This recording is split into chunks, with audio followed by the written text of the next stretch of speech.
Hi friends, welcome to my channel. ఈ రోజు మన టాపిక్ ఏంటంటే వైఎస్ఆర్ చేయూత 18,750 రూపాయలు అనేది అయితే కనుక విడుదలైతే చేయడం జరిగింది. ఈ యొక్క డబ్బులు అనేది మీకు వచ్చాయా లేదా, అంటే మీ బ్యాంక్ అకౌంట్కు జమ అయ్యాయా లేదా, మీ ఆధార్ నెంబర్ ద్వారా ఏ విధంగా మీ మొబైల్లో చెక్ చేసుకోవాలి, ఆ యొక్క పేమెంట్ స్టేటస్ అనేది ఎలా తెలుసుకోవాలి అనేది వీడియోలో అయితే కనుక మీకు క్లియర్గా అయితే చెప్తాను. వీడియోని అయితే స్కిప్ చేయకుండా చూడండి. వీడియోలోని ఇన్ఫర్మేషన్ నచ్చినట్లయితే ఒక లైక్ చేయండి. మీరు ఎన్ని లైక్స్ చేస్తే నాకు అంత సపోర్టివ్గా ఉంటుంది, వీడియో కూడా ఎక్కువ మందికి చేరుతుంది. వీడియో యూస్ఫుల్ అనిపిస్తే ఛానల్ని సబ్స్క్రైబ్ చేసుకొని మా ఛానల్ని రెగ్యులర్ ఫాలో అవ్వండి. మీ ఫ్రెండ్స్ అండ్ ఫ్యామిలీ మెంబర్స్కి అయితే కనుక ఈ వీడియోని అయితే షేర్ చేసి వాళ్ళు కూడా పేమెంట్ స్టేటస్ని అయితే కనుక తెలుసుకునేలా చేయండి. ఇక టాపిక్లోకి వెళ్ళిపోదాము.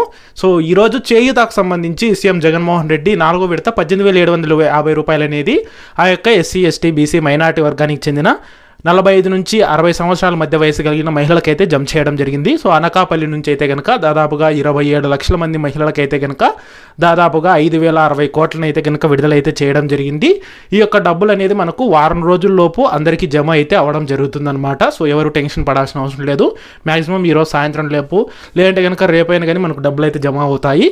సో మీకు డబ్బులు వచ్చాయా లేదా, ఆ యొక్క పేమెంట్ స్టేటస్ అనమాట, అంటే మీ మొబైల్లోనే ఎలా తెలుసుకోవాలి అనేది అయితే ఇప్పుడు తెలుసుకుందాము. ఈ యొక్క వెబ్సైట్ లింక్ అనేది అయితే కనుక నేను కింద డిస్క్రిప్షన్లో అయితే ఇచ్చింటాను. ఇదే మనకు అఫీషియల్ వెబ్సైట్ అనమాట. ఇందులోనే మనం వైఎస్ఆర్ చేయూతకు సంబంధించి పేమెంట్ స్టేటస్ అయితే తెలుసుకోవచ్చు. సో డిస్క్రిప్షన్లో లింక్ క్లిక్ చేయగానే మీకు డైరెక్ట్గా ఈ విధంగా అయితే ఓపెన్ అయితే అవ్వడం జరుగుతుంది. సో స్క్రీన్ మీద కనిపిస్తుంది కదా, ఇలాగా మీరు మొదట ఏంటంటే స్కీమ్ సెలెక్ట్ చేసుకోవాల్సి ఉంటుందన్నమాట.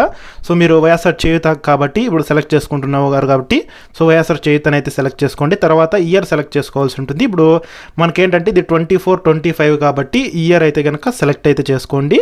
తర్వాత ఇక్కడ లబ్ధిదారులకు సంబంధించిన ఆధార్ నెంబర్ అనేది అయితే కనుక మీరు ఎంటర్ చేయవలసి ఉంటుందన్నమాట. సో ఎవరైతే లబ్ధిదారులు ఉన్నారో వారి యొక్క ఆధార్ నెంబర్ అనేది అయితే కనుక మీరు ఎంటర్ అయితే చేయండి.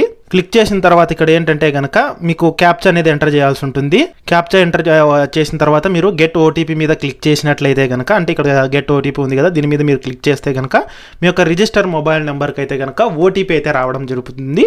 సో ఓటీపీ వచ్చిన తర్వాత దాన్ని మళ్ళీ మీరు ఇక్కడ సబ్మిట్ ఓటీపీ మీద క్లిక్ చేసినట్లయితే కనుక ఓటీపీ ఎంటర్ చేసి మీకు ఇక్కడ మీ డీటెయిల్స్ అయితే రావడం జరుగుతుంది అనమాట.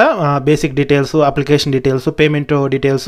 సో ఇక్కడ అన్నీ అయితే మీరు ఎంటర్ చేసిన తర్వాత కనిపిస్తాయి. మీరు డిస్టిక్, ఏ మండలము, ఏ సెక్రటేరియట్, తర్వాత వచ్చేసి అప్లికేషన్ నంబరు, తర్వాత అప్లికేషన్ డేటు, అప్లికేషన్ స్టేటస్ మీద అప్రూవ్ అయ్యిందా లేదా, ఇవన్నీ అయితే కనిపిస్తాయి. ఇక స్టేటస్, రిమార్క్స్లో ఇక్కడ పేమెంట్ దగ్గర అయితే కనుక మనకు డబ్బులు అయితే మీకు జమ అయ్యాయా లేదా, మీకు జమ అయ్యి ఉంటే కనుక ఏ బ్యాంక్ అకౌంట్కి డబ్బులు జమ అయ్యాయి అనేది అయితే కనుక మీకు స్క్రీన్ మీద కనిపిస్తుంది కదా, ఈ రకంగా అయితే కనుక చూపించడం జరుగుతుందన్నమాట. ఇలా మీరు పేమెంట్ స్టేటస్ అనేది అయితే కనుక తెలుసుకోవచ్చు.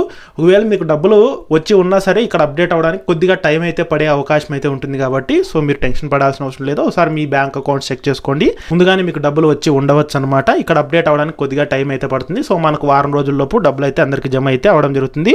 సో ఈ రకంగా మీరు పేమెంట్ స్టేటస్ అనేది అయితే కనుక తెలుసుకోవచ్చు. సో ఇది ఫ్రెండ్స్ ఈ వీడియోలోని ఇన్ఫర్మేషన్. వీడియో నచ్చినట్లయితే వీడియోని లైక్ చేసి, షేర్ చేసి, ఛానల్ని సబ్స్క్రైబ్ అయితే చేసుకోండి.